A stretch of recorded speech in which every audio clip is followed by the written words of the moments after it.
اعوذ باللہ من الشیطان الرجیم، بسم اللہ الرحمن الرحیم۔ سورہ المائدہ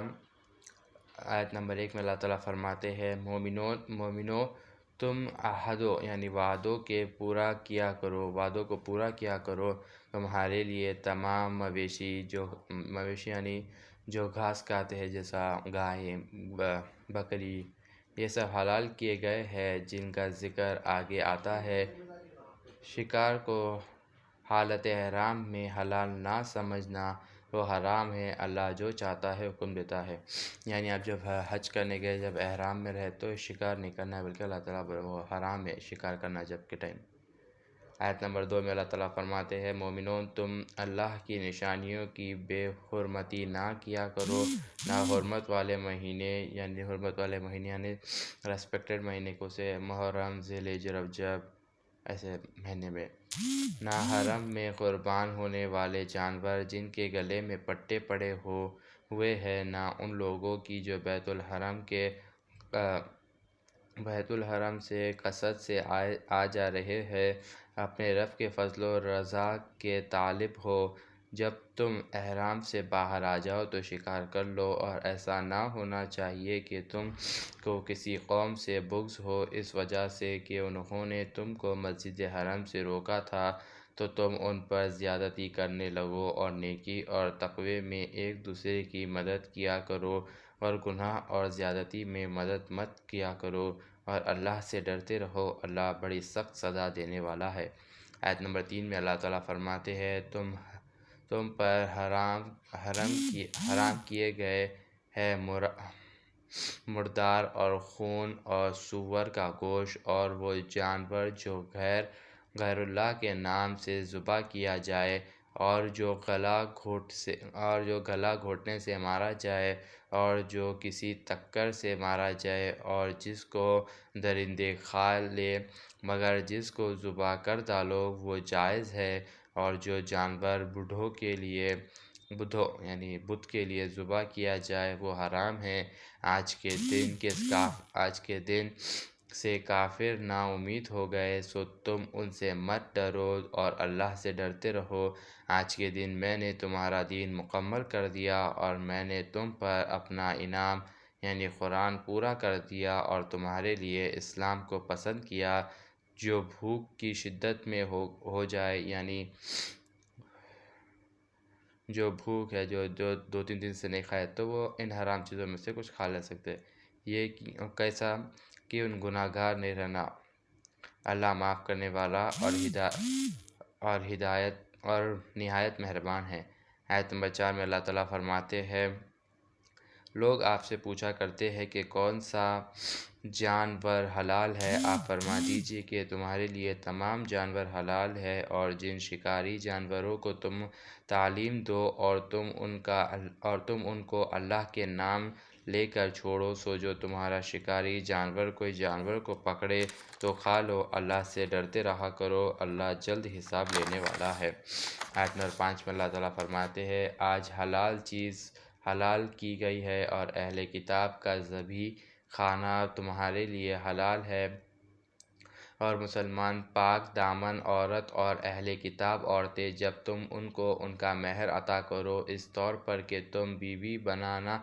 علانیہ طور پر، اور جو ایمان کے ساتھ کفر کرے گا تو اس کا نیک عمل بھی غارت کر دیا جائے گا، اور وہ آخرت میں بھی خسارے میں رہے گا۔ آیت نمبر 6 میں اللہ تعالیٰ فرماتے ہیں، مومنو جب تم نماز کو کھڑو تو اپنے چہروں دونوں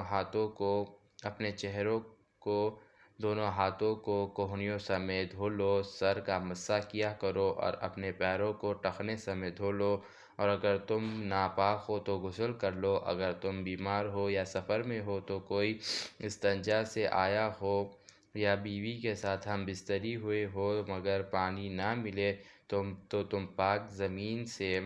تیمم کر لو۔ اللہ یہ نہیں چاہتا کہ تم پر کوئی مصیبت لائے، وہ یہ ضرور چاہتا ہے کہ تم پاک و صاف رہو اور تم پر اپنا انعام پورا کرتے تاکہ تم شکر ادا کرو۔ آیت نمبر 7 میں اللہ تعالیٰ فرماتے ہیں، اور تم اللہ کے انعام کو یاد کرو جو اس نے تم پر کیا، اور وعدے کو بھی جس کا تم سے معاہدہ کیا ہے۔ جب تم نے کہا تھا کہ ہم نے سن لیا اور مان لیا اور اللہ سے ڈرا کرو، اللہ دلوں کی بات خوب جانتا ہے۔ آیت نمبر 8 میں اللہ تعالیٰ فرماتے ہیں، مومنو تم اللہ کے لیے پوری پابندی سے انصاف پر قائم رہنے والے گواہ بنو، اور کسی خاص قوم سے عداوت یعنی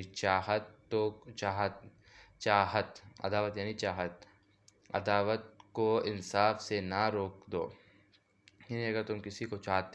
قوم کو چاہتے ہو اور اللہ غلط کرے تو تم لوگ کی چاہت میں غلط فیصلہ نہ کر دو، بلکہ بولے اللہ تعالیٰ انصاف تقوی سے بہت قریب ہے۔ اللہ ہی سے ڈرا کرو، اللہ تمہارے اعمال سے باخبر ہے۔ آیت نمبر 9 میں اللہ تعالیٰ فرماتے ہیں، اللہ نے ان لوگوں سے وعدہ لیا ہوا ہے جو ایمان لائے اور نیک کام کرے، ان کے لیے مغفرت اور ثواب عظیم ہے۔ آیت نمبر 10 میں اللہ تعالیٰ فرماتے ہیں، اور جو اللہ کو نہیں مانتے اور آیتوں کو جھٹلاتے ہیں وہ لوگ دوزخ میں رہنے والے ہیں۔ آیت نمبر 11 میں اللہ تعالیٰ فرماتے ہیں، مومنو تم اللہ کے انعام کو یاد کرو جو تم پر ہوا ہے جب کہ ایک قوم فرقے میں تھی، تم پر حملہ کرے تو اللہ نے ان کے ہاتھوں کو روک دیا، اور اللہ سے ڈرا کرو، اور مومنین کو اللہ پر بھروسہ کرنا چاہیے۔ آیت نمبر 12 میں اللہ تعالیٰ فرماتے ہیں، اللہ بنی اسرائیل سے وعدہ لے چکا ہے اور ان میں سے ہم نے 12 سردار مقرر کر دیے۔ اللہ نے کہا کہ میں تمہارے ساتھ ہوں، اگر تم نماز پابندی کے ساتھ ادا کرتے رہو گے اور زکوٰۃ دیتے رہو گے اور اللہ کے رسول پر ایمان رکھو گے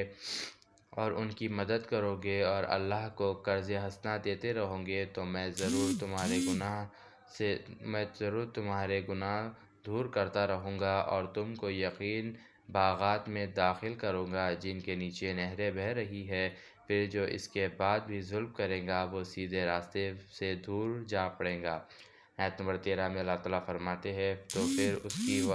تو پھر ان کے وعدہ توڑنے کی وجہ سے ہم نے ان پر لعنت کی اور ہم نے ان کے دلوں کو سخت بنا دیا۔ وہ کلام کو اپنی جگہ سے ہٹا کر دوسری جگہ کر دیں گے، اور جو ان کو نصیحت کی گئی تھی اس کا بڑا حصہ تو بھول گئے ہیں۔ آپ کو ان میں سے کسی نہ کسی کی خیانت کی خبر ملتی رہیں گی، سوائے اس کے کہ جو اس میں بہت کم ہے، سو آپ ان کو معاف کر دیں، اللہ نیک لوگوں کو محبوب رکھتا ہے۔ آیت نمبر 14 میں اللہ تعالیٰ فرماتے ہیں، اور ہم نے ان سے بھی وعدہ لیا جو عیسائی ہے، سو وہ بھی جو ان کو نصیحت دی گئی اس کا بڑا حصہ بھول چکے ہیں، اور ہم ان کے بیچ میں دشمنی کر دی ہے، اللہ ان کا کیا ہوا جو جلد بتا دے گا۔ آیت نمبر 15 میں اللہ تعالیٰ فرماتے ہیں، اے اہل کتاب تمہارے پاس یہ ہمارا رسول آئے ہے جو تم کتاب کی بات چھپاتے ہو وہ اسے صاف صاف بیان کرتے ہیں اور بہت سی چیزیں سے درگزر کرتے ہیں۔ تمہارے پاس اللہ کی طرف سے ایک روشن چیز آئی ہے اور ایک کتاب۔ آیت نمبر 16 میں اللہ تعالیٰ فرماتے ہیں، اس کتاب کے ذریعے سے اللہ ان کو جو رضائے حق کے طالب ہوں گے سلامتی کی راہ بتاتے ہیں اور ان کو اپنی توفیق سے اندھیروں سے نکال کر روشنی کی طرف لے آتا ہے اور ان کو سیدھے راستے پر قائم رکھتا ہے۔ آیت نمبر 17 میں اللہ تعالیٰ فرماتے ہیں، لوگ کافر ہیں جو کہتے ہیں کہ اللہ ہی عیسیٰ ابن مریم ہے۔ آپ فرما دیجئے کہ اگر یہی بات ہے تو بتاؤ کہ کون ہے جو اللہ سے بچنے کا اختیار اور طاقت رکھتا ہے؟ اگر اللہ یہ ارادہ کر لے کہ عیسیٰ اور مریم اور ان سب کو جو زمین میں ہے مار دے تو کس کی مجال ہے کہ اس کو اس ارادے کے باعث روکے؟ اللہ ہی کی حکومت ہے آسمان اور زمین پر، اور جو بھی ان دونوں میں ہیں ان پر وہ چاہے پیدا کرے، اللہ ہر چیز پر پوری قدرت رکھتا ہے۔ آیت نمبر 18 میں اللہ تعالیٰ فرماتے ہیں، اور یہود و عیسائی یہ دعویٰ کرتے ہیں کہ وہ اللہ کے بیٹے ہیں اور اس کے محبوب ہیں۔ آپ فرما دیجئے کہ پھر وہ تمہیں تمہارے گناہوں کے بدلے عذاب دے گا، تم بھی ایسے معمولی آدمی ہو جیسے اس کے دوسری مخلوق ہے۔ اللہ جسے چاہے بخشے گا اور جسے چاہے سزا دے گا۔ اللہ ہی کی حکومت ہے آسمان اور زمین میں، اور جو کچھ بھی ان دونوں میں ہے، ہر طرف اللہ ہی کی حکومت ہے، اسی کی طرف لوٹنا ہے۔ آیت نمبر 19 میں اللہ تعالیٰ فرماتے ہیں، اے اہل کتاب، تمہارے پاس ہمارا یہ رسول صلی اللہ علیہ وآلہ وسلم آ پہنچے ہیں، جو تم کو صاف بیان کرتے ہیں کہ یہ ایسے زمانے میں آئے جن کے بعد رسولوں کا سلسلہ بند ہے تاکہ تم نہ کہو کہ تمہارے پاس کوئی خوشخبری سنانے والا اور ڈرانے والا آیا ہی نہیں، تو آ چکے ہم تمہارے پاس، اللہ ہر چیز پر قدرت رکھتا ہے۔ آیت نمبر 20 میں اللہ تعالیٰ فرماتے ہیں، اور جب موسیٰ نے اپنی قوم سے کہا، تم یاد کرو اللہ کے انعامات جو تم پر ہوئے، جبکہ اللہ نے تم میں سے بہت سے نبی بنائے اور بہت سے ملک عطا کیے، اور تم کو وہ چیزیں دی جو تمام جہان والوں میں سے کسی کو نہیں تھی۔ صدق اللہ العظیم و صدق مولانا رسول الکریم۔